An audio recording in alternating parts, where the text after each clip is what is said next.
Alô, galera da primeira série do Colégio SEC, grande abraço. Hoje eu, Zé Alexandre, vou falar com vocês lembrar vocês do nosso primeiro assunto que nós estudamos. O primeiro assunto que a gente estudou este ano foi velocidade média, foi o conceito de velocidade. E a gente discutiu a respeito da questão da velocidade média como um valor que representa todo o movimento de um corpo, todo o ritmo de um corpo. Na verdade, quando, por exemplo, o aluno faz várias provas no decorrer de um ano, no final a gente tira uma média desse aluno. E essa média pode não ser, evidentemente, nenhuma nota que ele tirou, mas representa todas as notas que esse aluno tirou naquele período. E como nós vimos, o conceito de velocidade média é a razão, é a divisão entre o deslocamento pelo intervalo de tempo. O deslocamento nós até representamos por, lembram? ΔS. E o intervalo de tempo nós representamos por ΔT. Mas quando eu falo deslocamento, eu estou falando praticamente a distância da posição inicial até a posição final. Por exemplo, suponha que um carro esteja no quilômetro 14 de uma estrada, no quilômetro 14, por exemplo, meio-dia, né? Meio-dia ele está lá no quilômetro 14.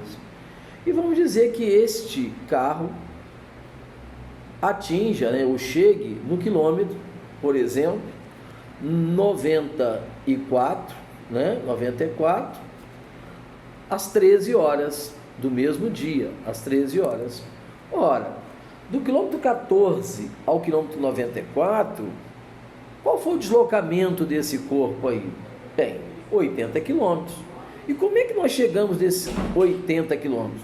Peguei 94, que é o quilômetro, que é a posição final, descontando 14, que é a posição inicial. 94 menos 14, 80 quilômetros. Então, este carro aí deslocou 80 quilômetros de meio-dia até 1h da tarde, até às 13.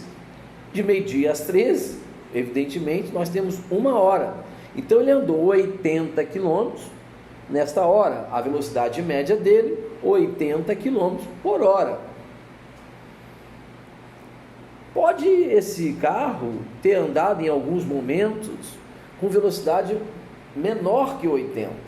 É claro que em outros momentos ele vai ter que ter velocidade, ritmo acima de 80, para que ele faça uma média de 80 km nessa hora. O que a gente está entendendo é que ele saiu do quilômetro 14, meio-dia, e chegou no quilômetro 94 às 13 horas.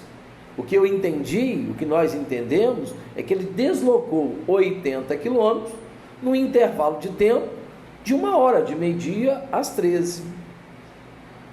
Então, você agora vai pensar em outras situações, em outras propostas, por exemplo, em outra posição no início, outra posição no final, outro intervalo de tempo, vai dividir, então, esse deslocamento pelo intervalo de tempo e vai encontrar a velocidade média ou o ritmo médio desse carro neste percurso aí, ou desse corpo nesse percurso. Ok? Grande abraço, estudem muito e estamos aí para te ajudar. Grande abraço.